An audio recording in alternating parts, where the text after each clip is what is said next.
Та, Отвъд оградата е кратка анимационна поредица от 10 серии, която разказва историята на двама братя.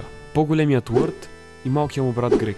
Двамата се събрали с приятели познати за Хелоуин, когато полицията ги плаши. Решават, че са направили нещо лошо и трябва да бягат и безразсъдно прекосяват оградата около гробището в родния им град. След което падат точно пред влака на релсите, бягат страни бързо и се озовават в езеро. Като се събуждат следващия ден в непозната гора.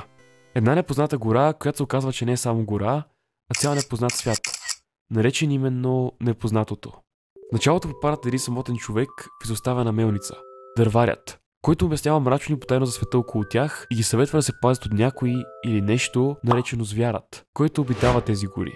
Неговата история е, че някога звярат е заключил духа на дъщеря му в фенер и сега той трябва да сече от специалните дървета и да ги обработва до специално гориво, с което да пази пламъка жив, ако иска да има шанс някой да спаси дъщеря си. Срещат се с Беатрис, малка птичка си Нигер, която говори и им казва, че знае как могат да се върнат от дома и че трябва да намерят една добра жена, Аделаид, която да им помогне. По пътя попадат в града Потсфилд, където всички носят тикви на главите си и участват в странни обичаи. Братите се опитват да потърсят помощ, но местните не само, че не им помагат, но и ги наказват за нарушение на реда, карайки ги да копаят в полето.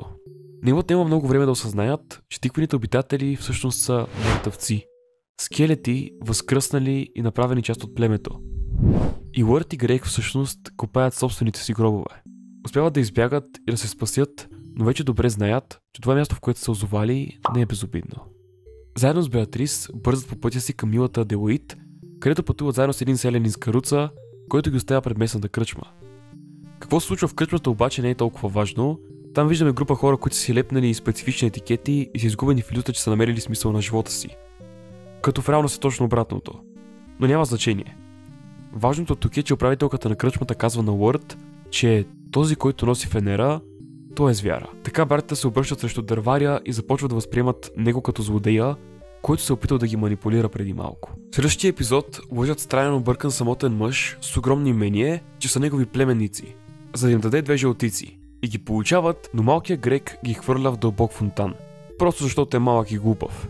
Сега те нямат преди да си позволят превоз до там, където ги води Беатрис, но се качват на лодката без билети и се надяват, че няма да им направят проблеми. Но им правят, разбира се. За да се спасят, Уърт и Грег и техния жабок се костюмират и стават част от оркестъра на кораба, като песента им е толкова красива, че им позволява да продължат напред.